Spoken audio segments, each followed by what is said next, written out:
کہ قائد اعظم بہت جلدی انتقال کر گئے، اور ان کو مرے ہوئے ابھی یہ ان کی قبر کی مٹی خشک بھی نہیں ہوئی ہوگی کہ اس آرڈیننس کے اوپر خواجہ ناظم الدین نے بحیثیت گورنر جنرل دستخط کر دیے، اور پھر وہاں سے جو کریک ڈاؤن شروع ہوا ہے آج تک اس کا سلسلہ جاری ہے۔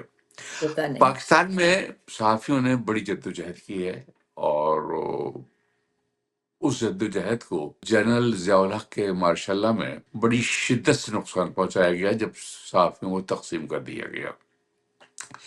پاکستان میں صحافت کی بنیاد اصل میں انہی اصولوں پر تھی جو صحافت کے متعینہ اصول ہے، کیا اس کو ایک مشن کے طور پہ چلایا جائے، اس کے ذریعے وہ کام لیا جائے جو دوسرے ذرائع سے نہیں لیا جا سکتا، پبلک کی آگہی، پبلک کی ایجوکیشن کہہ لیجیے آپ، ان کو آگاہ کرنا کہہ لیجیے آپ، اور ایمانداری کے ساتھ جو حقائق ہیں ان کو پیش کر دینا۔ اور اسی بنیاد پر بہت سارے صحافی ایسے تھے جن کے خلاف بڑی شدید کارروائیاں ہوئیں، اور ان کو بڑی تکلیفوں کا سامنا کرنا پڑا۔ تو بدقسمتی یہ رہی پاکستانی صحافت کی کہ وہ کبھی آزاد نہیں رہی، اور آج بھی آزاد نہیں ہے۔ پھر اس کے بعد آپ نے دیکھا کہ بہت سارے مراحل آئے، الیکٹرانک میڈیا آیا، اور اب تو یہ سوشل رہی سے ہی کسر بھی پوری کر دی ہے۔ اچھا، آپ مجھے یہ بتائیے گا کہ جب جس زمانے میں آپ نے پہلے تو ہم چلے خود ہی آپ بتائیے گا کہ کب آپ نے اخبار سے اپنے کریئر کا یا اپنے اس کو پیشن بولتے ہیں اس کا آغاز کیا تھا، اور اس وقت کے اخبارات کے جو مدیر تھے یا اس کا جو ایڈیٹوریل ججمنٹ ہوتی تھی اس میں، اور آج جو مدیر ہیں، جو اخبارات کے مالک ہیں، ان کی ذمہ داریوں میں آپ کس طرح سے فرق محسوس کرتے ہیں، اور کس طرح سے اس کو آپ کمپیریزن اس کا کریں گے؟ میں نے 1966 میں، اپریل 1966 میں، میں ابھی کراچی یونیورسٹی میں ماسٹرز کا پہلا سال تھا میرا، تو میں نے اچھا جنگ اخبار جوائن کر لیا تھا ایز اے جونیئر رپورٹر، یا اپرینٹس کے لیجیے آپ، اور وہ میرے کیریئر کا باقاعدہ کیریئر کا آغاز تھا جی پروفیشن میں۔ اس دور میں اس وقت بھی دو قسم کے ایڈیٹرز ہوتے تھے اور دو قسم کے جرنلسٹ ہوتے تھے، لیکن جو ایک بڑی قسم تھی ان لوگوں کی تھی جو اپنے مشن کے ساتھ مخلص تھے، دیانتدار تھے، اور جرأت مند تھے۔ دیکھیے صحافت میں آپ اپنے مشن کو لے کے چل سکتے ہیں، لیکن اگر آپ میں کمزوری ہے، فطری طور پر آپ کمزور ہیں، تو آپ آگے نہیں بڑھ سکتے۔ آپ کو جرأت کا مظاہرہ کرنا پڑتا ہے، آپ کو اس بات کے لیے تیار رہنا پڑتا ہے کہ کل پتہ نہیں آپ کو کیا فیس کرنا پڑے گا۔ جہاں آپ درست۔ مصلحت پسندی آپ کے آڑے آ گئی، وہاں آپ کی صحافتی مشن کو ایسا دھچکا لگتا ہے کہ پھر وہ آگے نہیں بڑھ سکتا۔ تو اس زمانے میں بھی ایڈیٹرز کی مختلف اقسام ہوتی تھیں، مثلاً اب میں نام نہیں لوں گا اخبارات کے، اس لیے کہ وہ پھر زیادتی ہو جائے گی، ان میں سے بہت سے لوگ ایسے بھی ہیں جو اب زندہ نہیں ہیں جواب دینے کے لیے، اس لیے یہ بددیانتی ہوگی کہ جن کی جی مفادات ہیں۔ مثلاً ایک ایڈیٹر صاحب تھے، مالک بھی تھے، وہ شام کو آتے تھے اور آ کے وہ کئی خبریں جو ہیں وہ دیکھتے تھے، ان کا نہیں بھائی وہ ایوب خان ناراض ہو جائیں گے، اور وہ فلاں ناراض ہیں، یہ خبر نکال لو، یہ خبر نکال لو۔ اور ایسے بھی ایڈیٹرز تھے کہ جو کسی بات کی پرواہ نہیں، مثلاً فخر ماتری جنہوں نے بعد میں حریت بھی نکالا، پھر ان کے ایک انگریزی کا لیڈر اخبار تھا، گجراتی اخبار تھے، جب انہوں نے حریت نکالا ہے تو حکومت تو اس قدر پریشان تھی ان کے اس اخبار سے کہ سارے حربے آزمائے گئے ان پر، لیکن انہوں نے سرنڈر نہیں کیا۔ ہر دور میں ایسے صحافی رہے ہیں جنہوں نے اصولوں کی پاسداری کی ہے، مصلحتوں کو انہوں نے متروک کیا ہے۔ تو جعفر صاحب، آپ کی نظر میں اگر میں آپ سے پوچھوں آپ کی بہت گہری نظر ہے اس سارے سلسلے میں، کب سے عملی طور پر بھی آپ نے اپنی صحافتی زندگی میں بہت کام کیا ہے، تو آپ کی نظر میں ابتدائی صحافت جو تھی، اگر میں کہوں کہ اس کا کوئی سنہری دور تھا کبھی یا نہیں تھا، اور اگر تھا تو کیسا تھا؟ سنہری دور بالکل جو شروع کا دور تھا 47 کے فوراً بعد، اس میں حکومت نے کریک ڈاؤن تو کیا تھا، قوانین بھی تھے، لیکن وہ صورتحال نہیں تھی جو بعد کے ادوار میں آئی۔ تو اس میں اب جیسے شورش کاشمیری تھے، مجید لاہوری تھے، عثمان آزاد تھے، مولانا ظفر علی خاں تھے، حسن ریاض صاحب جو میرے استاد بھی رہے یونیورسٹی میں. تو ان لوگوں نے اپنے دور میں اپنے انداز میں سیاست کو ایک مشن کے طور پر آگے بڑھایا. اور جو اصول، بنیادی اصول ہیں صحافت کے، کہ آپ دیانتداری سے کام کریں، جرات مندی سے کام کریں، اور جو مشن ہے اس کو پیش نظر رکھیں، اور توازن ہونا چاہیے.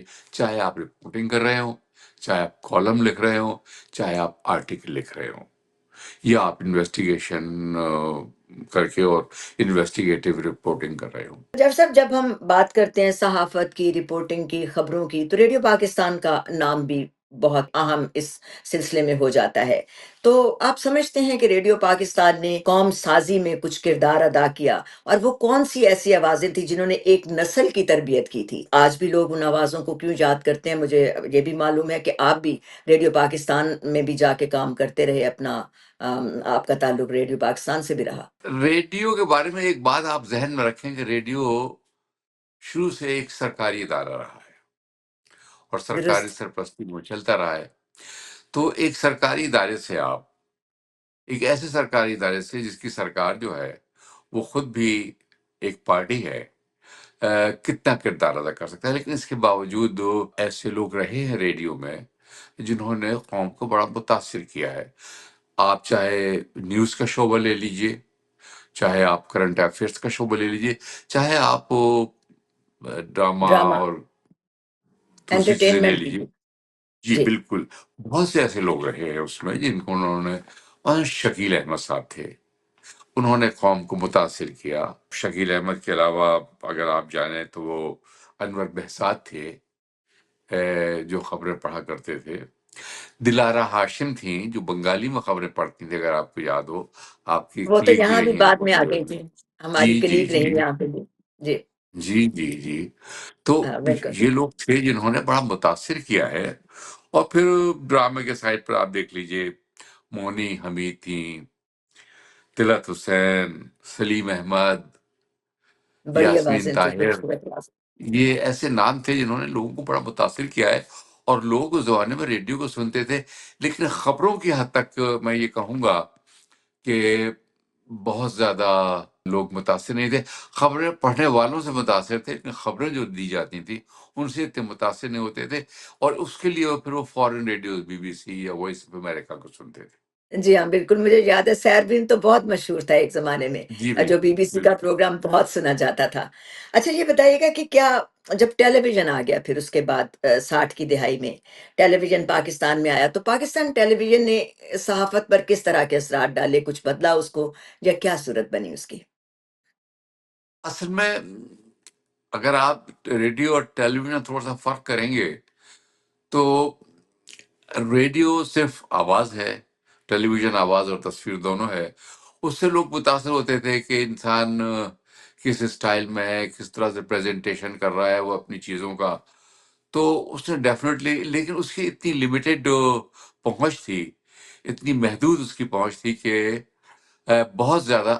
اب پاکستان میں کتنے لوگ اس زمانے میں ٹیلی ویژن دیکھ سکتے تھے؟ دیہاتی علاقوں میں، جو پاکستان کا بیشتر علاقہ ہے.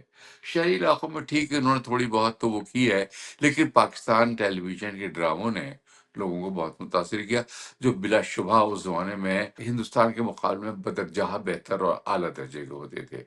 اور اس میں بھی بڑے اچھے لوگ تھے جنہوں نے بڑے کام انجام دیے ہیں وہاں پر. اگر آپ ان کے دیکھیں تو آپ کو پتہ چلے گا کہ ان لوگوں نے جیسی خدمات انجام دی ہیں، ایسی خدمات تو ہندوستان میں اگر آپ کمپیریٹیولی دیکھیں تو آپ کو نظر نہیں آئے گی. قوی خان ہے، ان کے ڈراموں میں دیکھیے آپ، عابد علی ہیں، راحت کاظمی ہیں، محبوب عالم، طلعت حسین، یہ بڑے بڑے نام تھے جنہوں نے جی بڑا متاثر کیا ہے ڈرامے کے سائٹ پر.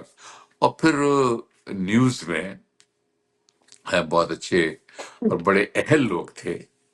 خاص طور پر آپ کے بھی کلیگ رہے ہیں ہمارے بھائی خالد حمید، بالکل. ماں پارا صفدر، اس کے مہاپارا بعد صفدر. اس زمانے میں کیونکہ ماں جی شائستہ زید، جی شائستہ بالکل. زید، سریا شہاب، جی بالکل یہ سریہ سارے شاہ. نام اس دور کی یادگار ہیں. بہت بالکل. جی بالکل بالکل بالکل. تو اچھا اب بات کرتے ہیں ہم، مارشل لاء جب آیا خاص طور پر ظاہر ہے کہ میں ضیاء الحق کے زمانے کے مارشل لا کی بات کروں گی، تو اس کے میڈیا پر نہیں، کیا اگر اثرات ماشاء اللہ کی بات مرتب کریں ہوئے؟ تو ایوب خان کے ماشاء اللہ سے شروع کریں نا. اچھا چلے وہیں سے شروع کر لیں، جب مارشل لا آیا چلے کسی کی بات نہیں کرتے، مارشل لا سے بلکہ شروع اس سے بھی کرتے ہیں پہلے کیونکہ پاکستان میں 1953 کے. نہیں نہیں، ایک سیکنڈ. وہ- وہ- اس سے بھی پہلے 1953 کے ماشاء اللہ سے بات شروع کریں. چلیے ایسے ہی کرتے ہیں کہ جب بلکہ مطلب یہ نہیں کہتے ضیاء الحق کا، یہ کہتے ہیں کہ پاکستان میں جب مارشل لا آتا رہا تو اس ہاں، ادوار میں جو ماشاء کہ اللہ زیادہ آنا تر شروع ادوار ہوا. جو کہ زیادہ ادوار رہے ہیں مارشل لا ہی کے، تو اس کے اثرات کیا میڈیا پر مرتب ہوئے، اس میں صحافی کس طرح سے کام کرتے تھے؟ مجھے تھوڑا سا اندازہ ہے اب نیوز اخبار مسلم اخبار میں کام کرتے ہوئے کہ وہ کس طرح سے ہوتا تھا، کالی اخبار کے صفحے ہوتے تھے، صفحے کالے ہو جاتے تھے، جہاں سے وہ خبر جو تھی وہ یوں کر کے سینسر ہوتی تھی، کیا ہوتا تھا؟ لیکن آپ بتائیے 1953 سے ہی بتائیے۔ جو آپ کہتی ہیں ماشاء اللہ کے ادوار شروع ہوئے، اس میں فوج کی اپنی خواہشات اور سیاستدانوں کا اپنی نااہلی ایک بنیادی فیکٹر تھا. شورش کاشمیری کا ایک شعر ہے کہ میرے وطن کی سیاست کا حال مت پوچھو، کھری ہوئی ہے طوائف تماش بینوں میں. تو یہ حال تھا پاکستان کی سیاست کا، جس نے انکریج کیا فوجی جنرلوں کی خواہشات اقتدار کو، اور وہاں سے ماشاء اللہ کا دور شروع ہوئے. پہلا ماشاء اللہ 1953 میں لگا جب وہ تحریک ختم نبوت شروع ہوئی، اور وہاں پر لاہور میں اس کے اطراف میں ماشاء اللہ لگایا گیا، اور جنرل اعظم خان جو بعد میں ایوب خان کی کابینہ میں وزیر آباد کاری بھی رہے، اس ماشاء اللہ کے ایڈمنسٹریٹر تھے. اور انہوں نے جتنا کریک ڈاؤن کیا اس زمانے میں جرنلسٹوں کے خلاف، اخبارات کے خلاف اور میڈیا کے خلاف، وہ اپنی مثال آپ ہے. تو یہ بتائیے گا کہ اخبار، ریڈیو، ٹیلی ویژن، ایک تو یہ کہ ان تینوں میں سے کون سا ادارہ کچھ طاقت رکھتا تھا، کچھ اس کی پاورز یا اختیارات کے حوالے سے کچھ تھا، یا پھر صحافی کی تربیت اس وقت کس طرح سے کی جاتی تھی، اور آج کے دور میں اگر ہم دیکھیں تو اس میں کیا کمی محسوس ہوتی ہے؟ اصل میں دیکھیے ٹیلی ویژن اور ریڈیو جو تھے وہ تو سرکاری تھے. جی وہ تو سرکار کی اور حکومت کی مرضی کے خلاف کچھ کر ہی نہیں سکتے تھے. تو اگر کوئی طاقتور ان تینوں میں سے ادارہ تھا تو وہ پرنٹ جرنلزم کا تھا، جس میں ٹاؤن اخبار تھا، جو ایک بہت پاورفل آرگن تھا عوام کا. اور اس زمانے میں ایک اخبار ہوتا تھا کراچی میں، انجام، جس کے ایڈیٹر عثمان آزاد ہوتے تھے اور مالک، یا لاہور میں نوائے وقت ہوتا تھا. تو اس قسم یا اس پاکستان کے اس وقت کے اخبارات ہوتے تھے جو اپنی کسی حد تک اپنے مشن کو آگے بڑھا سکتے تھے. اچھا لیکن صحافتی تربیت کے بارے میں اگر آپ بات کریں گی تو وہ جی صرف کام کر کے ہی تربیت حاصل کرتے تھے، کوئی باقاعدہ ادارہ نہیں تھا. مجھے یاد ہے جب 66 میں نے جنگ جوائن کیا ہے اور میں یونیورسٹی میں پڑھ رہا تھا، تو لوگ ہنستے تھے کہ اچھا جرنلزم میں ماسٹرز کی ڈگری بھی لی جاتی ہے، اچھا آپ یونیورسٹی سے پڑھ کر آ رہے ہیں، یونیورسٹی میں پڑھ رہے ہیں آپ جرنلزم. ارے بھائی، جرنلزم تو عملی صحافت کو کہتے ہیں، جب تک آپ یہاں کام نہیں کریں گے. میں نے کہا کہ بہت اچھی بات ہے، یقیناً کام کرنے سے ہی آدمی سیکھتا ہے، لیکن ایک تھیوری بھی ہوتی ہے ہر چیز کی.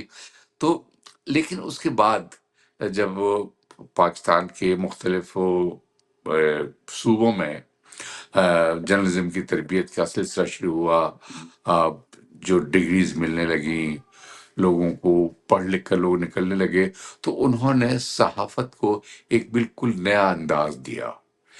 لیکن مصیبت وہی ہوئی کہ مالکان وہی پرانے تھے، ان کے مفادات وہی پرانے تھے. انہی مفادات کے تحت وہ اپنے مشن کو آگے بڑھاتے رہے، کمائی کے مشن کو، پبلک کے مشن کو نہیں، پبلک کو تعلیم دینے کے مشن کو نہیں، مسائل کو اجاگر کرنے کے مشن کو نہیں، بلکہ اپنی دولت میں اضافے کے مشن کو. تو 2000 کے بعد پاکستان میں نجی نیوز چینلز کی ایک طرح سے بھرمار ہونے لگی، ایک کے بعد دو، دوسرے تیسرے، اب تو پتہ نہیں جسے کہتے ہیں سوؤں کے حساب سے شاید ضرور ہوں گے یا درجنوں کے حساب سے تو ضرور ہوں گے. اس تبدیلی نے صحافت کو کیا دیا اور کیا کھو لیا، مطلب اس سے کیا چھین لیا؟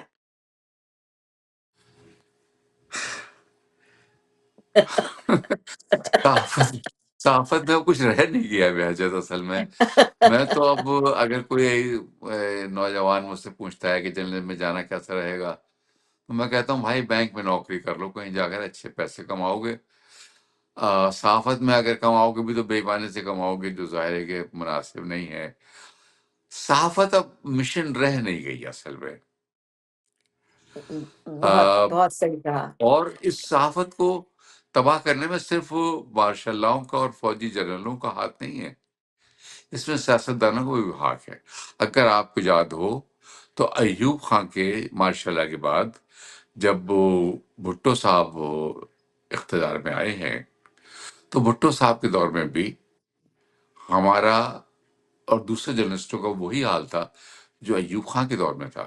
اس دور میں بھی جو خبریں تھیں وہ نکالی جاتی تھیں، کالم جو تھے وہ اپروو کرائے جاتے تھے، آرٹیکلس اپروو کرائے جاتے تھے، اور ایسے ایسے جاہل انفارمیشن ڈپارٹمنٹ میں بیٹھے ہوتے تھے کہ ان کو پتہ ہی نہیں ہوتا تھا کہ وہ کہاں سے کاٹ رہے ہیں خبر کو اور آرٹیکل کو یا کالم کو، اور کہاں سے ان کو نہیں کاٹنا چاہیے. یہ ایک تماشا بنتا تھا. یہ تو ہر دور میں آپ نے دیکھا ہی ہوگا کہ اچھا، اب رہ گیا آپ کے سوال کا دوسرا حصہ. جی تو جو الیکٹرانک میڈیا ہے اس نے سوائے مس انفارمیشن کے اور اب کچھ نہیں دیا. اگر آپ سوشل میڈیا کو اٹھا کر دیکھیں، ایسے ایسے جاہل واشنگٹن کا نام اینکر صاحب لے رہے ہیں، واشنگٹن. آپ بلیو کر سکتے ہیں؟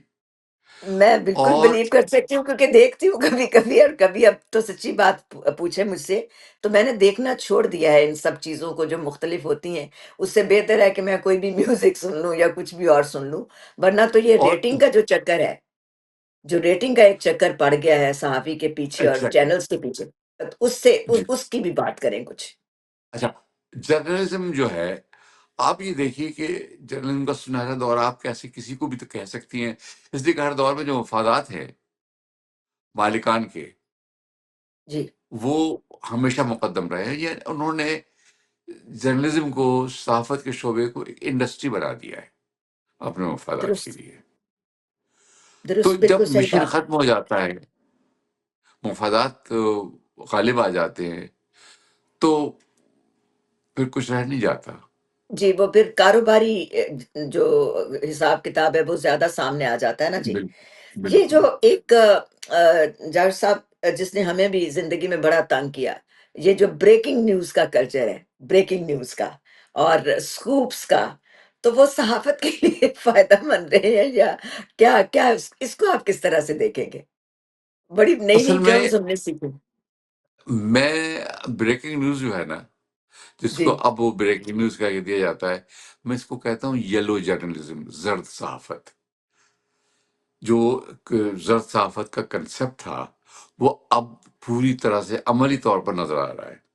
بریکنگ نیوز میں آپ کہتے کچھ ہیں اور جب آپ متن میں جاتے ہیں تو اس میں کچھ اور ہوتا ہے. کچھ اور ہوتا ہے. اصل اب ایک خبر تھی ابھی پچھلے دنوں میں، کسی سوشل 7 جرنل مارے گئے. وہ پتہ چلا بھارت میں کبھی کچھ دن پہلے کوئی حادثہ ہوا تھا جس میں ان کا ایک فارمر آرمی چیف مارا گیا تھا اور کچھ 2-3 جنرل اس کے ساتھ تھے. اب آپ یہ بتائیے کہ جب آدمی اس خبر کو پڑھے گا اس کا کیا کیا تصور کرے گا؟ وہ آگے جا کے کہیں اس کا ذکر ہی نہیں تھا. تو یہ زرد صحافت کا ایک عملی نمونہ آپ جو ہے وہ اس سوشل میڈیا کے تھرو دیکھ رہے ہیں، جس نے صحافت کو، میں کیا لفظ استعمال کروں، اس کی تذلیل کی ہے، اس کو ایک گالی بنا دیا ہے صحافت کو. تو جب سب یہ جو ٹاک شوز ہیں، اب اس کی بھی بات کر لیتے ہیں. نئے چینلز کی، نئے سوشل میڈیا کی بات ہو رہی ہے، نئے نئے جرنلزم کی بات ہو رہی ہے، جرنلزم کے نئے اصولوں کی ہم نے بات کی ہے. تو یہ بتائیے گا کہ یہ جو سیاسی ٹاک شوز ہیں جو کہ مین چینل، بڑے بڑے چینلز پہ ہوتے ہیں اور جن کے بڑے بڑے اینکرز جن کو کرتے ہیں، اس سے جی، خبر مضبوط ہوئی ہے، یا آپ یہ بتائیے گا کہ سیاست کو زیادہ نقصان پہنچا ہے اس سے؟ بنیادی طور پر سیاست کو اس سے نقصان پہنچا ہے. اور صحافت کو بھی نقصان پہنچا ہے. دونوں چیزیں ایسی ہیں. اس لیے کہ جب آپ بھی ٹاک شو کرتی رہی ہیں، میں بھی کرتا رہا ہوں، بہت سارے کیے ہیں ہم نے ٹاک شو. لیکن جی، آپ یہ دیکھیے کہ ان ٹاک شوز میں آ کر کتنے لوگ دیانتداری سے بات کرتے تھے، یہ بھی بات ٹھیک ہے. کس طرح وہ اپنے مقصد کو اپنی پارٹی کے مفادات کے مطابق، اپنے لیڈروں کے مفادات کے مطابق، قوم کے مفادات کے مطابق نہیں، اپنے مفادات کے مطابق پریزنٹ کرنے کی کوشش کرتے تھے. مطلب وہ ہے کہ میری جھکی ہوئی نگاہیں تلاش کرتی ہیں کوئی ہوں، ضمیر کا لہجہ، کوئی اصول کی بات. کوئی کہیں اصول کی کوئی بات. ضمیر کا لہجہ، اصول کی بات تو نظر ہی نہیں آتی نا آپ کو. ہر آدمی جو ہے وہ اپنے مفادات میں ہے. جرنلزم ایک بہت اچھا پیشہ ہے، بہت بڑا مشن ہے. عوام کو ایجوکیٹ کرنے کے لیے اس سے بہتر اور کوئی ٹول نہیں ہے. اور درست. پاکستان میں صحافیوں نے بڑی کوشش کی ہے. دیانتدار صحافی کتنے نام لوں میں، احمد علی خان، فرحاد زیدی، عثمان آزاد، ایسار غوری، سلطان احمد، اے ٹی چودھری. مطلب کتنے میں آپ کے سامنے نام لوں جنہوں نے ملیحہ لودھی، ان لوگوں نے کتنی کوششیں کی ہیں. لیکن سوال یہ ہے کہ آپ جب ایک طرف آپ کو حکومت کی مزاحمت کا سامنا ہو، دوسری طرف مالکان کے مفادات کو پورا کرنے کی مجبوری ہو، تو آپ کیا کریں گے؟ صحافت کے طور پر کیسے چلائیں گے؟ درست. اور چلیے، ویسے اب بھی ہم مطلب آتے یہ ہیں جو کنسیپٹ ہے نا صحافت کے بارے میں، کہ غیر جانبدار ہونی چاہیے، بالکل ہونی چاہیے. لیکن دنیا میں کہیں پر بھی آپ مغرب میں دیکھ لیجیے، امریکہ میں درست، دیکھ لیجیے، بالکل یورپ درست میں ہے. دیکھ لیجیے، غیر جانبدار صحافت کہیں بھی آپ کو نظر نہیں. لیکن اس کا ایک دور تھا، پیسہ اخبار، مولانا حسن ریاض کا اخبار، زمیندار اخبار، ان اخبارات کو آپ دیکھیے، اس زمانے کا ڈان جن کے اپنے ہاں، مفادات نہیں تھے، جو اپنے ایک مشن کے مطابق کام کر رہے تھے اور کرتے رہے. اور امریکہ میں، یورپ میں بھی ایسے اخبارات، نیو یارک ٹائمز ایک زمانے میں، آپ دیکھ لیجیے اس کی کیا ریپوٹیشن تھی. پھر اور دوسرے اخبارات جو ہیں ان کی کیا ریپوٹیشن رہی. لیکن بعد کے حالات میں، بدلتے ہوئے حالات میں، یہ ریپوٹیشنز جو ہے نا وہ تبدیل ہوتی رہیں، اور ایگزیکٹلی. حالات جو ہیں مفادات میں بدلتے رہے. اس کا کیا، اس کو اس طرح بھی دیکھا جا سکتا ہے کہ بہت سارے تو ایسے اخبارات، مثلا جیسے واشنگٹن پوسٹ ہے، نیو یارک ٹائمز، سارے کے سارے جو اخبارات ہیں وہ مختلف چینلز کے پاس چلے گئے. زیادہ تر جو اخبارات ہیں وہ چینلز، ٹی وی چینلز شروع ہوئے، اور انہی کے مالکان نے اخبارات کو بھی خرید لیا. تو کیا اس سے بھی نقصان پہنچا اخبارات کو؟ بہت نقصان پہنچا اس سے. اس لیے کہ مفادات جو ہے نا وہ سمٹتے چلے گئے چند ہاتھوں میں، مرتکز ہوتے گئے چند خاندانوں میں، چند پارٹیوں میں. اور پھر وہ ایک انڈسٹری کے طور پر انہوں نے اس کو آگے بڑھایا اپنے مفادات کو. تو اب وہ اخبارات، وہ چینلز جو ہیں وہ مشن نہیں رہ گئے، وہ انڈسٹری بن گئے، کمائی کا ذریعہ بن گئے. اب آتے ہیں آپ کی زندگی کے اہم باب کی طرف. صحافت کے بارے میں ہم نے بڑی بات کر لی، ماشاء اللہ کی بھی بات ہو گئی، آج کی صحافت کی بھی بات ہو گئی. اب آپ کی بات کرتے ہیں، کیونکہ یہ ایک کوشش میری ہوتی ہے ان انٹرویوز کے بارے میں کہ ذاتی زندگی کے بارے میں بھی، ذاتی تجربات کے بارے میں بھی ہم بات کریں. وائس آف امریکہ کی طرف آپ کا سفر کیسے شروع ہوا، کب شروع ہوا؟ یہ پاکستان میں بڑی افراتفری کا دور تھا. 1977 میں 5 جولائی غالباً 1977 کو اب مارشل لا ماشاء لگا اللہ. ہے. جی. اور اگر آپ کو یاد ہو تو اس مارشل اللہ سے پہلے پاکستان میں بھٹو صاحب کی حکومت تھی، جس میں جرنلسٹ جو ہیں اپنے مطالبات کے لیے ایک وہ کیمپین چلا رہے تھے، کورٹ اریسٹ ہو رہی تھی.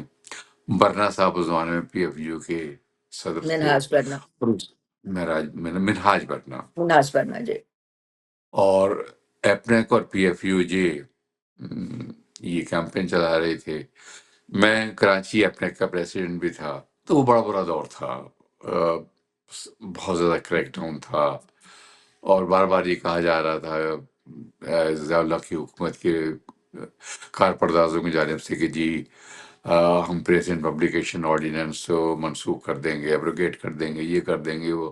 لیکن کسی حکومت نے اس کو، وہ پھر بعد کے دور میں ہوا، لیکن ضیاء الحق صاحب کے دور میں نہیں ہوا۔ اور ان سے یہی کہا گیا تھا کہ آپ کر دیں گے کیا، مطلب ایک آپ کو آرڈر ہی تو جاری کرنا ہے، کر دیجئے، ختم ہو جائے گا بات میں۔ لیکن یہ کہ اس کے بعد کی جو صحافت تھی، پھر اگر آپ کو یاد ہو تو ضیاء الحق صاحب کے دور میں ہی یونین کو توڑ دیا گیا، بریک اپ کر دیا گیا، جی اور جی ایک متوازی یونین بنا دی گئی، اور اب تو خیر سنا ہے 4-5 یونینز ہو گئی ہیں وہاں پر۔ تو اس طرح صحافی جو ہیں بٹ گئے، ان کی جدوجہد منقسم ہو گئی، اور حکومت جو مقصد حاصل کرنا چاہتی تھی کہ صحافتی آرگنائزیشنز کو کمزور کر کے اپنے مقاصد کو حاصل کرے اور ان کو اپنے مقاصد حاصل نہ کرنے دے، وہ اس میں کامیاب ہو گئی۔ آج بھی یہی صورتحال ہے۔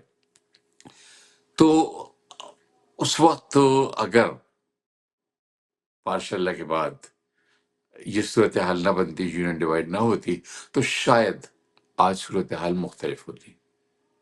لیکن اب درست وہ دور آ گیا کہ لوگوں کو ملک چھوڑنا پڑا، جیلوں میں جانا پڑا، گھروں پہ بیٹھنا پڑا، مطلب میں بھی بے روزگار ہو گیا، اور مجھ جیسے بہت سارے صحافی بے روزگار ہو گئے۔ تو اسی زمانے میں مجھے 77-78 کے بعد مجھے کوئی 2-3 سال بے روزگاری بھی رہی، کتابوں کے ٹرانسلیشنز کرتے رہے، پھر ریڈیو پر بھی جانا بند ہو گیا۔ تو اس زمانے میں یہاں سے مجھے آفر ملا 80 میں، اچھا کہ اگر آپ وی او اے سے، کہ آپ یہاں جائیں۔ تو مجھے بڑا عجیب سا لگا وہ آفر، اس لیے کہ میرا جو اسٹانس تھا وہ کبھی بھی اس زمانے میں پرو رائٹ نہیں رہا تھا۔ تو لیکن بہرحال جب آفر ملا تو، اور جو میرے حالات تھے اور جو دوسرے جرنلسٹوں کے حالات تھے، تو میں نے کہا چلو ٹھیک ہے، غنیمت ہے۔ تو بس وہ وہاں سے وہ سفر شروع ہوا، پھر وہ انہوں نے آفر دیا، کاغذی کارروائی ہوئی، اور ایک شام، ایک اداس سی شام کو، میں وطن عزیز چھوڑ کر اور بیوی بچوں کو پاکستان میں تنہا چھوڑ کر وہاں سے روانہ یہاں ہو آ گیا، گئے۔ یہاں آ گیا۔ اور یہاں کی کیا بتاؤں، پہلی رات کیسی گزری میری۔ پوری رات میں جاگتا رہا۔ وہ ہمارے دوست تھے، ہمارے ساتھی تھے، کلیگ تھے مرحوم شوکت، ان کے یہاں ٹھہرے تھے، جنہوں نے ایئرپورٹ سے ریسیو کیا تھا۔ میں پوری رات سوچتا رہا کہ میں نے غلط فیصلہ کیا ہے اچھا اور مجھے واپس پاکستان جانا چاہیے۔ پوری رات میں یہ فیصلہ کرتا رہا۔ صبح اٹھ کے جب دفتر گیا تو میں نے وہاں اپنے کوئی دوست، نزاکت صاحب تھے، شوکت تھے، اور بھی ایک دو دوست، نجر زیدی مرحوم۔ میں نے کہا یار میں تو سوچ رہا ہوں کہ میں پاکستان واپس چلا جاتا ہوں۔ اور بھی سب نے کہا پاگل پنا مت کرو، بیوقوفی مت کرو، بالکل مت جاؤ۔ خیر ان کے اچھا، ساتھ کے اوپر وہ سلسلہ جاری رہا، پھر چلتا رہا، پھر وہ یہیں سے بیوی کے سفر کا آغاز اس ہوا۔ کا آغاز ہوا۔ اچھا مجھے یہ بتائیے گا کہ جب آپ امریکہ آئے تو امریکہ آ کر اس ادارے کے ساتھ کام کرنے کا تجربہ پاکستان سے کتنا مختلف تھا؟ بہت مختلف تھا۔ اچھا جب میں آیا ہوں تو اردو سروس میں آپ صرف وہ جو نیوز روم سے میٹیریل آتا تھا اس کو ترجمہ کر کے اور اچھا چلاتے تھے۔ وہاں انڈیپینڈنٹ رپورٹنگ کا، یا اپنے آپ کوئی کرنٹ افیئرس کا پروگرام کرنے کا، انٹرویوز کرنے کا کوئی کنسیپٹ نہیں تھا اردو سروس میں، اچھا، اس وقت نہیں تھا۔ نہیں یہ بالکل نہیں ایٹیز کی تھا۔ بات کر رہے ہیں آپ؟ ایٹیز کی؟ یہ 80s کی بات ہے، ارلی 80s کی۔ میں آیا ہوں 81 میں، اچھا اس وقت کی بات ہے یہ۔ تو مجھے وہ بڑا کچھ عجیب سے لگتا تھا، اور اس زمانے میں جو قیادت تھی اردو سروس کی، وہ بالکل وہی لکیر کی فقیر والی بات تھی کہ بس جو آ گیا وہ کرو۔ تو وہ تھوڑی سی وہاں پر جارحیت کا مظاہرہ کرنا پڑا۔ کچھ لوگ پاکستان سے آئے، کچھ لیڈرس کو انٹرویوز کیے، تو اس پہ ایک آدھ انٹرویو براڈ کاسٹ ہوا، اس پہ ہنگامہ ہوا، جواب طلبی ہوئی۔ لیکن پھر آہستہ اچھا آہستہ کنونس کیا جو امریکی آفیشلس تھے اور امریکی ایڈیٹرس وغیرہ تھے ان کو کہ یہ دیکھیے آپ جس ایریے کے لیے براڈ کاسٹ کر رہے ہیں جب وہاں کا نقطۂ نظر پیش نہیں ہوگا تو لوگ کیوں سنیں گے آپ کو. تو کنونس ہوئے. پھر اس کے بعد میں نے ہی سب سے پہلے انٹرویوز کا سلسلہ زیادہ تر شروع کیا. اچھا. پھر کچھ ویکلی پروگرام شروع کیے ایجوکیشن وغیرہ کے بارے میں، ایک دو پروگرام شروع کیے. بس پھر سلسلہ شروع ہوا. وہ لیکن مجھے اس لیے وہاں سے بہت مختلف تھا، مختلف تھا یہاں کا تجربہ. اور یہاں لگتا تھا کہ بس آپ خالی ترجمہ کرنے کے لیے بیٹھے ہیں. اچھا ایک بات بتائیے گا، کبھی لگا پورے اپنے پیچھے کیریئر پہ نظر ڈالیں، چاہے اخبار کی بات تھی، چاہے ریڈیو کا زمانہ تھا، چاہے ٹیلی ویژن کے ساتھ کوئی آپ کی وابستگی تھی، یا پھر یہاں وائس آف امریکہ کے ساتھ، کوئی ایسی خبر تھی جسے نشر کرنا آپ کے لیے آسان نہیں تھا؟ کچھ یاد پڑتا؟ نشر کرنا آسان نہیں تھا. اور ایک دفعہ میں نے ایک خبر پاکستان میں ایک خبر آ، جو خبر کا ایک اصول ہے اس سے ہٹ کر کسی مجبوری کی وجہ سے وہ خبر میں اچھا. نے بس کچھ سرکاری مجبوری نہیں، بس اپنی ذاتی مجبوری کی وجہ سے وہ خبر نشر اچھا. کی. اور اس کے نتیجے میں آ، کچھ لوگوں کو تکلیف اٹھانی پڑی.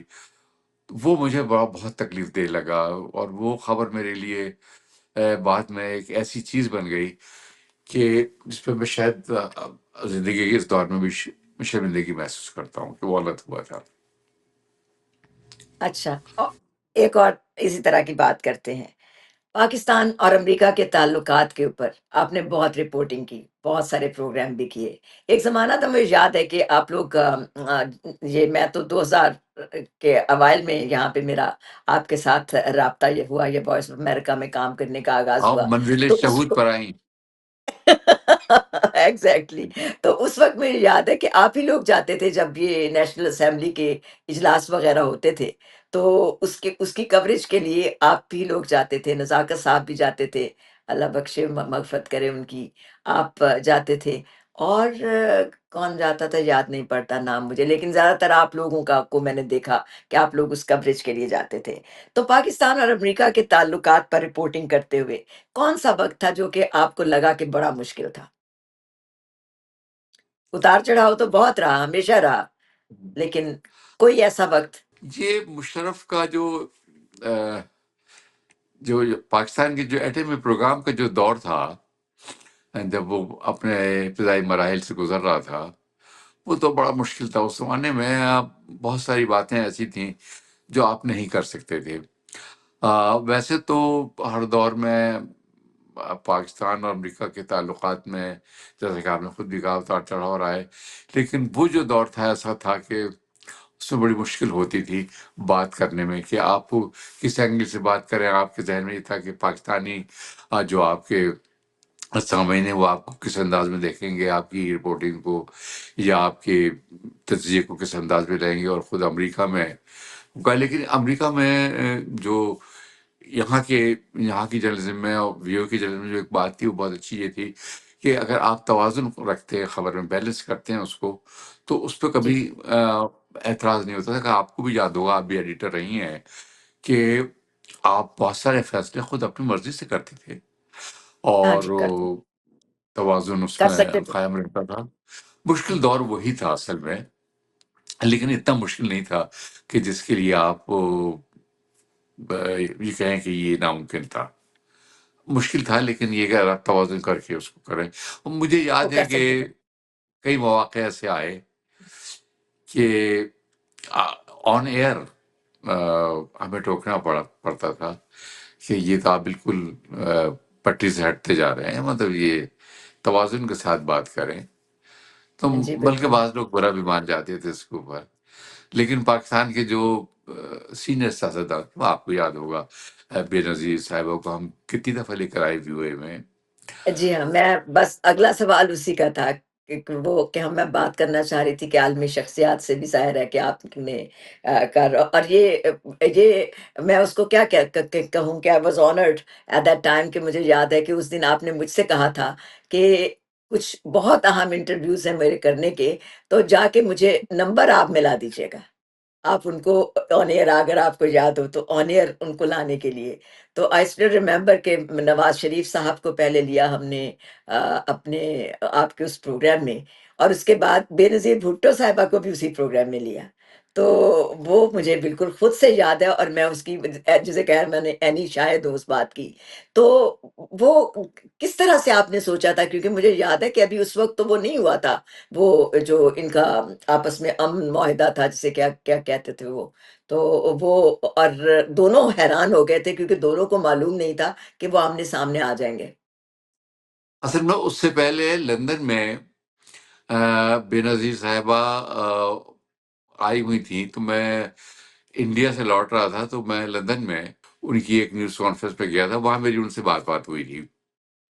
اچھا، اس کے بعد جو میثاق جمہوریت تو مثال کی بے جمہوریت، نظیر جی میں، صاحبہ اور نواز شریف صاحب کے درمیان ہوا تھا، یہ اس سے پہلے کی بات ہے۔ ان اس دونوں سے کے پہلے کی درمیان بات ہے۔ کافی اختلافات تھے، ایک دوسرے سے یہ لوگ بات بھی نہیں کرتے، سلام دعا بھی نہیں کرتے۔ بلکہ اگر آپ کو یاد ہو تو نواز شریف صاحب نے اور نیر یہ بات کہی تھی، جاوید صاحب بہت شکریہ، آپ نے کم سے کم ہمارے تعلقات تو ٹھیک کرا دیے۔ تو بالکل، وہ جی، تو وہ دونوں کے بس لیے۔ میرے ذہن میں یہی آیا تھا کہ اگر ان دونوں مخالفین کو لے لیا جائے ایک دوسرے کے، تو پروگرام بہت اچھا ہو جائے گا اور بات بھی بن جائے گی، اور وہ اتفاق یہ ہوا کہ وہ ہو گیا۔ اچھا، جو آپ بات کر رہی ہیں نمبر ملانے کی، تو ان لوگوں کے بعض نمبر ایسے تھے یہ ہر ایک کو نہیں دیتے تھے۔ آئی نو، اب آئی نو، تعلقات کی بات ہے، وہ کہتے تھے یہ نمبر جو ہے یہ کہیں اور جی نہیں مجھے جانا معلوم ہے، چاہیے۔ میں نے وہ پرچہ آپ کو واپس کیا تھا کیونکہ اس لیے آپ کی یہ آپ کو ہدایت تھی کہ یہ پرچہ مجھے واپس اسی طرح کر دینا اس لیے کہ جیسے ہی جو نمبر کامن ملا دیں پروڈیوسر ہے وہ کسی اور ہوسٹ کے لیے جائے گا تو اس کے لیے بھی ملا دے گا، وہ ظاہر ہے اس کی ذمہ داری ہے، ملا دے گا یا ملا دے گی جو بھی گے۔ پروڈیوسر ہوگا یا جی، ہوگی۔ تو میں نے اس لیے آپ کو دیا تھا کہ یہ نمبر جو ہے یہ کسی اور کو نہیں جائے، اس لیے کہ وہ چاہتے نہیں کہ نواز شریف صاحب کا نمبر تھا یا بے نظیر صاحبہ کا ایک نمبر تھا۔ بی کا نمبر تھا، رائٹ رائٹ۔ بے تو نظیر صاحبہ کا تو میرے خیال میں کوئی 6-7 دفعہ میں ویو اے میں لے کر آیا ہوں، ان کی انٹرویوز ان کے کے لیے۔ انٹرویوز کافی رہے آپ کے ساتھ، بالکل۔ ہم اپنے دیکھنے والوں کو جو پروگرام اس وقت دیکھ رہے ہیں ان کو تصویریں بھی، آپ سے میں گزارش کروں گی کہ وہ تصویریں ہمیں ضرور بھیجیے گا جو بی بی کے ساتھ آپ کی بہجت میرے تصاویر ہیں۔ پاس صرف خزانہ ہے، ایک تصویر ہے اپنے پورے کیریئر میں، اور وہ بھی اس لیے کہ وی او اے کے اسٹوڈیو میں وی او اے کے فوٹوگرافر نے تصویر بنائی تھی۔ رائٹ میرے رائٹ میرے رائٹ رائٹ۔ پاس میرے پاس اور کسی پولیٹیشین کے ساتھ میری کوئی تصویر نہیں ہے۔ اس اس وقت اصل میں مسئلہ تھا نا جاوید صاحب کہ اب تو ہمارے پاس ٹیلی فون تھے، موبائل فون آ گئے، تو اس کے بعد ہر بندہ جو ہے وہ تصویریں بنانے لگ گیا۔ لیکن ایک زمانہ تھا کہ خاص طور سے اہتمام کرنا پڑتا تھا اس چیز کا کہ اگر آپ نے کوئی تصویر بنوانی ہے تو کہیں سے فوٹوگرافر کو بندوبست کیا جائے یا کسی بھی طرح کیا جائے۔ تو نہیں بہجت، وہ وہ میرا، میں آپ کو بتاؤں کہ جب میں نے یونیورسٹی سے پاس آؤٹ کیا ہے، آ، اس کانوکیشن میں میرے میں جنگ میں تھا، میرے 2 فوٹوگرافر تھے وہاں پر، لیکن میری اچھا، کانوکیشن کی اپنی کوئی تصویر نہیں ہے، آج تک ارے کبھی کوئی تصویر نہیں، نیور۔ امیزنگ! یہ ہوتا رہا اس زمانے میں، ظاہر ہے کہ وہ آ، اس طرح کی سہولتیں نہیں تھی جو آج کی سہولت ہے کہ بیٹھے بٹھائے آپ بیٹھے ہوئے ہیں اور خود اپنی بھی تصویر لے سکتے ہیں، اور جہاں بیٹھے ہوئے ہیں اس سارے منظر پتہ کو بھی نہیں آپ وہ بھیج مجھے سکتے ہیں باہر۔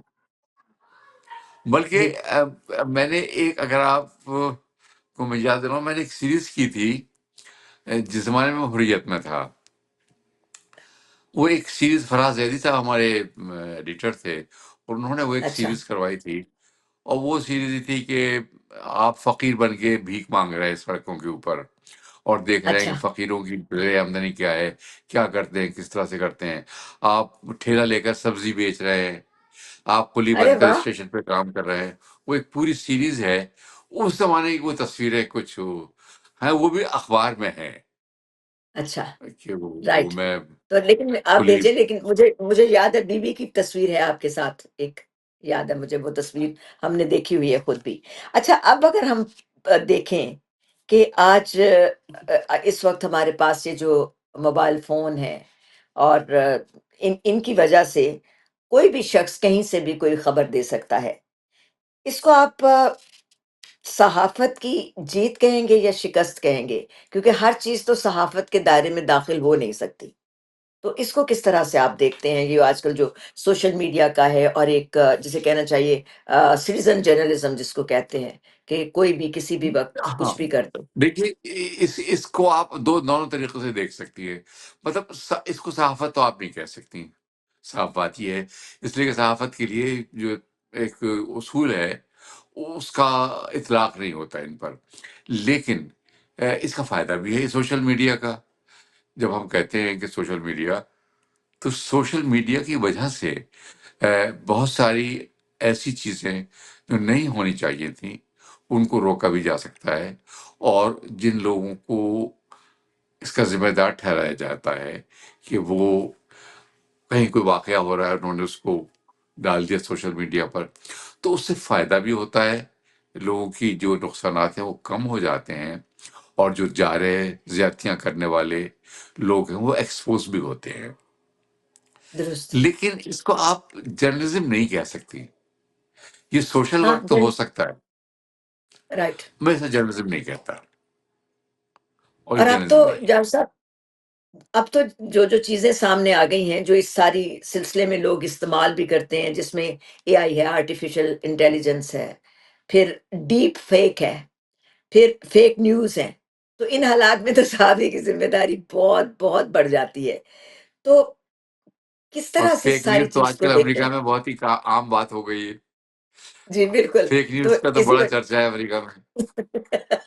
اسی وجہ سے تو یہ جو مختلف چیزیں آئیں اور یہ صحافت کے حوالے سے آئیں، ان کا صحافت سے کس حد تک تعلق آپ دیکھتے ہیں؟ کیونکہ یہ ساری چیزیں جو ہیں، اے آئی ہوا یا یہ ڈیپ فیک ہوا، یہ جو فیک نیوز ہوئی، ان ان کو تو میرا نہیں خیال کہ جرنلزم کے زمرے میں شامل بھی کرنا چاہیے. کس طرح سے آپ اس دیکھ، چیز کو دیکھتے یہ تو رینڈم چیز ہے. دیکھنا ان کو آپ صحافت ایک باقاعدہ ایک باضابطہ کام کا ہیں؟ نام ہے، ایگزیکٹلی. ایک مشن کا نام ہے. ایک ایسی چیز ہے جس کو آپ ایک ضابطے کے اندر، ایک اصول کے تحت آپ انویسٹیگیٹو رپورٹنگ لے لیجئے، آپ کالم لکھنا لے لیجئے، آرٹیکل لکھنا، براڈ کاسٹ ایک ضابطے کے تحت ہوتا ہے. یہ تو رینڈم چیزیں ہوتی ہیں. آپ نے دیکھا ہے کہیں کوئی واقعہ ہو رہا ہے، آپ کے ذہن میں کوئی، آپ کسی کے ساتھ ناراض ہو گئے، آپ نے ایک فوٹو بنائی، تصویر بنائی، ایک ویڈیو بنایا اور ڈال دیا.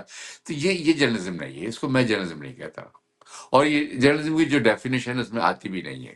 تو یوٹیوب پر جو صحافت ہوتی ہے جس کو آپ کہتے ہیں، خیر ہم جرنلزم آپ کہتے ہیں کہ آپ اس کو نہیں مانتے، لیکن جو خبریں آتی ہیں یا جو بھی ہوتا ہے، لیکن اس کے لیے آپ پہلے ہی بات کر چکے ہیں کہ جو سرخی لگائی جاتی ہے وہ پوری خبر آپ سن لیں وہ اس میں نہیں ہوتی. اور آج کل نہیں جیسے ہوتی. عمران خان کا نام بہت بکتا ہے خبروں کے اندر، تو ہر دوسری خبر میں لکھا ہوتا ہے عمران خان کی رہائی، عمران خان رہا ہونے والے ہیں، عمران خان کے لیے یہ ہو گیا، یہ ہو گیا. تو یہ جو ایک جسے کہنا چاہیے کہ ایک یہ جو ٹرینڈ ہے، اس کو آپ کس طرح سے دیکھتے ہیں؟ کیا یوٹیوب کی صحافت کا رہائی بھی کی کوئی تصویر بھی مستقبل ہے؟ ڈال دیتے ہیں لوگ اے آئی کے ذریعے. رہائی کی تصویر بھی کیوں نکل کے ہاں. لوگوں سے مل رہے ہیں اور یہ کر رہے ہیں. یہ تو اب یہ تو فراڈ ہے. دس از دا فیک نیوز. اگر ٹرمپ دیٹس ٹرو. صاحب فیک نیوز کی بات کرتے ہیں تو صحیح کرتے ہیں. یہ تو فیک نیوز ہے، اور یہ بہت ساری نہیں ہونی چیزیں فیک. چاہیے. جی. اس لیے کہ یہ جو آپ کی جرنلزم ہے، جو آپ کا مشن ہے، جو آپ کے اوپر بحیثیت ایک صحافی ذمہ داری عائد ہوتی ہے، یہ آپ اس کو پورا نہیں کر رہے. آپ اس سے اعتراض کر رہے ہیں، آپ اس سے گریز کر رہے ہیں، آپ اس کو بٹرے کر رہے ہیں. یہ تو جھوٹ یہ ہے، بتائیے. اور اس جھوٹ کو بکنا نہیں چاہیے. تو ہم بات کر رہے ہیں آرٹیفیشل انٹیلیجنس کی، ہم بات کر رہے ہیں ڈیپ فیک کی، ہم بات کر رہے ہیں فیک نیوز کی، ہم بات کر رہے ہیں یوٹیوب پر ہونے والی صحافت کی. تو جعفر صاحب سے سوال میرا یہ ہے کہ جب ہم ان سارے مختلف ذرائع سے خبریں دیکھتے ہیں تو اس میں کس طرح سے اس کا تعین کیا جائے کہ واقعی کوئی خبر جو کریڈیبل ہے، اس کا تعین کرنے کی کیا صورت ہو سکتی ہے؟ مطلب تعین کیا سننے سچ ہے، والے کیا اور جھوٹ ہے؟ دیکھنے والے کی طرف سے، یا صحافی کی طرف سے؟ نہیں، مطلب صحافی تو خبر جو دے چکا وہ اس میں اس نے جو بھی کرنا مطلب تھا سننے کر والے دیا. کس طرح سے اس کو ٹریٹ سننے کریں. سننے والے کس طرح سے یہ دیکھیں گے کہ اس میں کس طرح سے وہ یہ جج کر سکتے ہیں کہ اس میں سچ کیا ہے اور جھوٹ کیا ہے؟ دیکھیے اس میں دو تین چیزیں ہیں. سب سے بڑی بات تو یہ ہے کہ ابھی دیکھیں صحافی ہے کون. اگر ایک معتبر صحافی ہے، جس کی ایک ریپوٹیشن ویسے صحافی کے ہے، تو اس کی خبر پر آپ توجہ دے سکتے ہیں، سوچ سکتے ہیں کہ یہ ایک معتبر آدمی ہے اور یہ صحیح خبر دے رہا ہوگا۔ تو اس خبر کے کنٹینٹ کو دیکھیں، اور جو حالات چل رہے ہیں ان سے اس کی مطابقت کس حد تک بنتی ہے۔ مثلا اگر جیسے اس وقت عمران خان کی سچویشن ہے، سارے حالات اس بات کی جانب اشارہ کر رہے ہیں کہ فی الحال ان کے باہر آنے کا کوئی امکان نہیں ہے۔ اب اگر کوئی یہ خبر دے رہا ہے کہ وہ باہر آ گئے، اور وہ تصویر دکھا رہا ہے کہ جی وہ لوگوں سے مل رہے ہیں اور باہر آ گئے، تو آبویسلی مطلب ایک بچہ بھی دیکھ کے سمجھ لے گا کہ وہ یہ ایک کوئی جعلی خبر ہے، پھر خبر ہے، ڈی فیک ہے یہ۔ تو جو دیکھ رہا ہے، اس خبر کو سن رہا ہے، اس کے اپنے شعور پر بھی اس کا انحصار ہے کہ وہ اس کو کس حد تک صحیح یا غلط سمجھ رہا ہے۔ اور سب سے بڑا جو اس پہ ٹیسٹ ہے وہ یہ ہے کہ اس خبر دینے والا کون ہے، ایک ریلائبل، ایک معتبر صحافی ہے یا نہیں، جس کی ریپوٹیشن اچھی ہے بحیثیت ایک صحافی کی۔ ورنہ تو کوئی بھی درست، اے بی سی ڈی کھڑا ہو جائے خبر دینے کے لیے، کوئی اور مسئلہ کوئی نہیں بھی ہے، کوئی بھی اور بات کر کوئی دیتا ہے۔ کوئی پرابلم نہیں ہے، آپ نے بنایا ہے ختم، چاہے جو خبر دے دیا آپ نے۔ چلیے یہ بتائیے گا کہ اگر آج کوئی بھی نوجوان، ویسے تو بڑا پرخطر یہ سفر ہے صحافت کا آج کل کے دور میں، لیکن پھر بھی اگر کوئی کہتا ہے کہ کچھ مینو مرنڈا شوق بھی سی، میں بھی جاؤں اسی شعبے میں، تو اس کو آپ کیا مشورہ دیں گے؟ اگر کوئی کسے کہتے ہیں وہ کیا، ایک پرخار راستے کا، جسے صحافتی راستہ کہتے ہیں، اس کا وہ جتن کر ہی لیتا ہے، اور مطلب یہ ہے کہ سمجھتا ہے کہ اس کا پیشن ہے، یہ سارا وہ چیزیں ہیں، کیونکہ ہم لوگوں نے بھی ساری زندگی ایک مشن اور پیشن ہی کی طرح کام کیا اس کے اوپر، اور ڈٹے بھی رہے جہاں تک ڈٹ سکتے تھے، اس میں کوئی شبہ نہیں ہے، لیکن بڑا ہی مشکل کام تھا، بڑا ہی مشکل کام تھا یہ۔ آج میں اپنے پیچھے مڑ کے اپنے سفر کو دیکھوں تو لگتا ہے کہ کئی جگہ پہ جسے کہتے ہیں نا کہ پل صراط پہ سے گزرنا، تو مجھے لگتا ہے کہ وہ اس طرح کے کام کرتے ہوئے پل صراط پہ سے بھی گزرنے کی آپ کو مشق ہو جاتی ہے، تو کہ آپ گزر ہی جائیں گے کسی نہ کسی طرح لڑکھڑاتے ہوئے، ادھر ادھر آتے ہوئے۔ تو کیا کہیں گے آپ اگر کسی ایک ایسے نوجوان کو جو کہ اس پرخار راستے پر آنا چاہتا ہے اور پوری دیانتداری کے ساتھ آنا چاہتا ہے، تو کیا اس کے لیے مشورہ ہے آپ کا؟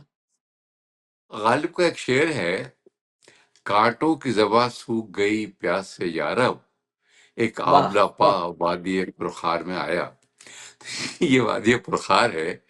اگر کوئی آدمی اپنی جان، اپنی عزت اور اپنی خوشحالی کو داؤ پہ لگانا چاہتا ہے، تب تو تو وہ آ جرنلزم میں جائے۔ آئے، ورنہ تو پھر سوشل میڈیا جو ہے وہ اس کے لیے کافی ہے، اگر اس کا رجحان تباہ ہے اس جانب تو۔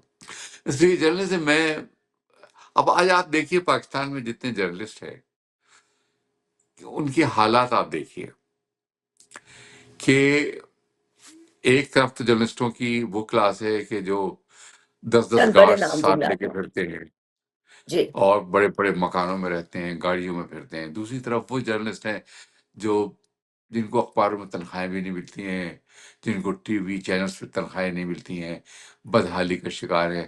تو آدمی اگر آئے گا مشن لے کر، تب تو اس کو بھوک اور ان چیزوں کا سامنا کرنا پڑے گا۔ اور اگر وہ صرف عیش کرنے کے لیے آنا چاہتا ہے تو موسٹ ویلکم، اس کے لیے یہ ہے کوئی بھی وہ ٹی وی چینل شروع کر دے، الٹی سیدھی خبریں دینا شروع کر دے، فحش نگاری شروع کر دے، اس کا چینل بہت اچھا ہو جائے گا، بہت اوپر چلا جائے گا، بہت پیسے ملیں گے۔ یہ سلسلہ ایسے جاری رہ سکتا ہے۔ لیکن اگر آپ واقعی جنت میں آنا چاہتے ہیں تو میرا مشورہ یہ ہے کہ 10 دفعہ آپ سوچیں کہ آپ کو اس وادی پرخار میں بڑی تکلیف اٹھانی پڑے گی، بہت تکلیف اٹھانی پڑتی ہے۔ ہم بڑے ادوار سے گزرے، ہم نے بہت کچھ دیکھا ہے، ہمیں اندازہ ہے کہ آپ دارانہ صحافت کرنے کے لیے اگر تیار ہیں تو پھر تکلیف اٹھانے کے لیے تیار ہیں۔ بہت بہت خوب۔ اچھا، اب جو آخر میں میرے سوالات ہیں وہ بہت چھوٹے چھوٹے سوالات ہیں، جن کا چھوٹا چھوٹا جواب ہے، آپ کی ذاتی پسند ناپسند کے اوپر ہے، بالکل۔ قمر عباس جعفری کیا سمجھتے ہیں سب سے عظیم پاکستانی صحافی؟ بہت سارے نام ہوں گے لیکن پھر بھی کوئی ایک نام چنیے۔ میں میں اگر سمجھتا ہوں کسی کو صحیح معنوں میں صحافی اور پاکستان کا سب سے عظیم صحافی وہ مولانا ظفر علی خان ہے، یا پھر میرے اچھا، استاد مولانا حسن ریاض۔ اوکے، بہترین نیوز ریڈر؟ آ، ریڈیو پر کوئی بھی مختلف ادوار کا ظاہر ہے کہ مختلف ریڈیو پر ادوار میں مختلف لوگ ہیں۔ شکیل احمد، انور بہزاد، اور ٹی وی پر ان- ہمارے اپنے بھائی خالد جان، حمید، میں بھائی پارا۔ جان میں نے اچھا، بہترین نیوز رپورٹر؟ ہاں، اب نیوز رپورٹر میں بھی یہ بتائیے مجھے کہ نیوز رپورٹر آپ کرائم رپورٹنگ میں، انویسٹیگیٹو رپورٹنگ میں بہت سارے شعبے ہیں، اس سے آپ تعین کرنا آپ کے لیے بڑا مشکل ہو جائے گا۔ پھر بھی کوئی ایک نام جو اچانک ذہن میں آتا ہو کہ ہاں اس کی رپورٹنگ اچھی تھی، چاہے وہ کسی بھی شعبے سے تھا؟ ہم۔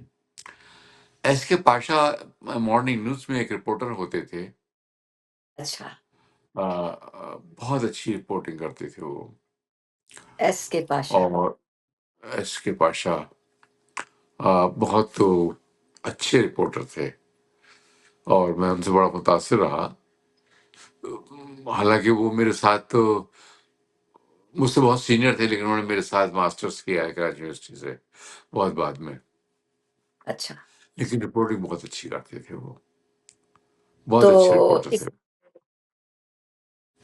بہترین انٹرویو لینے والا؟ یہ کوئی کس مشکل کس سوال ہے۔ کس دور میں، کس دور میں؟ دیکھیے میں ایک بات آپ کو بتاؤں بہجت، ہاں جی، ہر دور جو میں میں نے ہمارا تو کہا نا کہ دور تھا جی، اولین، ہر جی دور میں جی اولین دور جو جی تھا جی بھارت کا، اس میں انٹرویوز وغیرہ کا اتنا کلچر تھا نہیں، اگر آپ کو یاد جی، ہو تو اخبارات میں انٹرویوز جو ہے نا وہ بہت شاذ و نادر ہی ہوتے تھے، درست، رپورٹنگ ہوتی تھی اور کالمز ہوتے تھے، آرٹیکلز ہوتے تھے، ہاں کہ سیدھا جب سیدھا لکھا جاتا تھا، ٹیلی ویژن اور سوشل میڈیا آیا تب انٹرویو کا دور آیا، رواج ہوا۔ تو اس میں جو انٹرویوز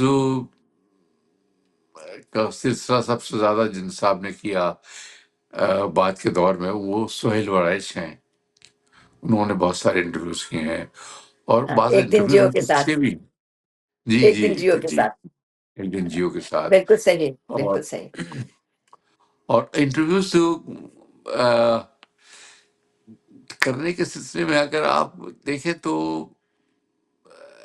جو ٹیلی ویژن کا ایرا ہے اس میں زیادہ جی، انٹرویوز ہوئے ہیں، ریڈیو میں بھی درست، چونکہ ٹائم کا بڑا مسئلہ ہوتا تھا اس لیے انٹرویوز بہت کم ہوتے اس تھے، اس طرح لیکن نہیں یہ ہو کہ پائے، بالکل صحیح کہتے ہیں آپ، بالکل، کیونکہ جی بہت زیادہ بڑے بڑے انٹرویوز نہیں کر سکتے تھے آپ، کوئی بہت بڑی بالکل، اگر کوئی شخصیت ہوتی تھی تو اس کا انٹرویو کے لیے جی، اجازت آپ کو ملتی تھی کہ اور وہ اچھا بہت پورے وقت کے مختصر لیے تھا۔ آپ کر لیجیے، ورنہ 5-7 منٹ کا۔ اچھا پھر بتائیے گا، اخبار یا ڈیجیٹل میڈیا، کون سی چیز زیادہ پسند کرتے ہیں؟ میں ہاں جی، ذاتی طور پر پرنٹ میڈیا جو اب ختم ہو رہا ہے، جو اب دیکھیں اب پرنٹ میڈیا تو بالکل تقریباً نہ ہونے کے برابر، ریڈیو اور ٹیلی ویژن بھی اب آلموسٹ ہاں جی، زیرو ہوتے جا رہے ہیں، اور میرے خیال میں آئندہ درست، 15-20 سال میں یہ ٹیلی ویژن، اخبارات، یہ سب ایک اور شکل ہو جائے گی۔ جو ماضی کی تاریخ ہو جائیں گے اور کچھ نہیں رہ جائیں گے۔ وہ ہاں، سوشل میڈیا کا دور ہے، پھر وہ اے آئی، اب وہ ایک نئی جو چیز اس آ میں گئی نئی ہے اے جہتیں آئی، آئیں گی، جی نئی بالکل نئی نئی نئی جیت جہتیں لوگ بہتر، تلاش کر لیں گے، ظاہر ہے۔ بالکل بالکل اس تو وقت آپ کے خیال میں پاکستان کی سب سے بڑی خبر کیا ہے؟ ہاں، پاکستان کی سب سے بڑی خبر اس وقت اس کا انوالومنٹ مڈل ایسٹ میں جو ہے وہ سب سے بڑی اچھا، خبر ہے، اس لیے کہ پاکستان اس وقت ایک ایسے موڑ پر آ گیا ہے کہ ذرا سی بھی پالیسی مسٹیک پاکستان کے ڈیزاسٹرس ہو سکتی ہے۔ اگر اس وقت پاکستان اس جنگ میں الجھ گیا، جس کے امکانات بظاہر نظر آتے ہیں، سعودی عرب سے جن کا دفاعی معاہدہ ہے اس کے تحت اگر وہ یمن کے حوثیز کے ساتھ کسی جنگ میں الجھ جاتے ہیں جو تو وہ ظاہر ہے کہ ایران کے ایرانی ساتھ پراکسی ہے، تو یا وہ جو مشن ہے آ، اسرائیل کا، وہ پورا ہوتا ہوا نظر آتا ہے۔ وہ ایک ایسا پرفیکٹ ٹریپ پاکستان کے لیے سیٹ ہو گیا ہے کہ پاکستان بالکل جاتا ہوا نظر آ رہا ہے اس میں، اور ایک مرتبہ پاکستان اس میں الجھ گیا تو آپ ہم، یقین کریں کہ ہندوستان اور افغانستان پاکستان کے لیے ہیوک کریٹ کر دیں گے، اور یہ کر اس وقت سکتے ہیں بالکل۔ پاکستان نے اگر ذرا سی غلطی کی، بہت بہت نازک موڑ ہے پاکستان کی تاریخ کا یہ، میں نہیں سمجھتا کہ اس سے نازک موڑ پاکستانی تاریخ میں کبھی آیا ہے۔ تبھی آیا تھا۔ اچھا، ایک لائٹر سوال، کوئی ایسی شخصیت جس کا انٹرویو نہ کرنے کا آپ کو افسوس ہے؟ آپ کا انٹرویو نہیں کیا میں نے کبھی، نہیں، آج آپ کا اور میرا ساتھ ساتھ انٹرویو ہو رہا ہے نا جی، اور میرا اور بلکہ آپ آپ ہی کا تو میرے انٹرویو بہت کر رہی۔ اور بہت بہت لمبا ساتھ رہا آپ کے ساتھ، میں نے بہت سارے پروگرام کیے ہیں۔ یہ امریکہ ہے جو میں چاہوں گی کہ کسی وقت آپ میرے ساتھ بھی ایک چھوٹا سا پروگرام شروع کریں، اور ہم لوگوں کے سامنے اسی اپنے جو پرانے پروگرام کرتے تھے اسی کے حساب سے کوئی اور پروگرام کریں۔ امریکانہ کرنے کی بڑی وہ ہوتی تھی نا، تو یہ امریکہ ہے پروگرام، مجھے یاد ہے بہت سارے سال میں نے آپ کے ساتھ کیا، اور اس کی اسکرپٹ بہت اچھی جس ہوتی میں تھی، ایک دفعہ مجھے میں نے آپ بالکل کا یاد نام بھی تبدیل کر دیا تھا، یاد ہے آپ کو؟ ہے۔ بالکل یاد ہے وہ کیا نام تھا، Khujasta, Khujasta, I very remember good. That, جی جی جی۔ آئی ریمبر دیٹ، آپ نے مجھے پیسے جلانی کی بجائے خجستہ جلانی کہا تھا، تو لیکن یہ بہت بالکل 2002 کے کی بات ہے۔ تو اچھا، کتابیں آپ بہت پڑھتے ہیں یہ مجھے معلوم ہے، بلکہ آپ کی کچھ کتابیں میرے پاس ہیں بھی، تو ایک کتاب، کوئی ایک کتاب جو ہر صحافی کو پڑھنی چاہیے۔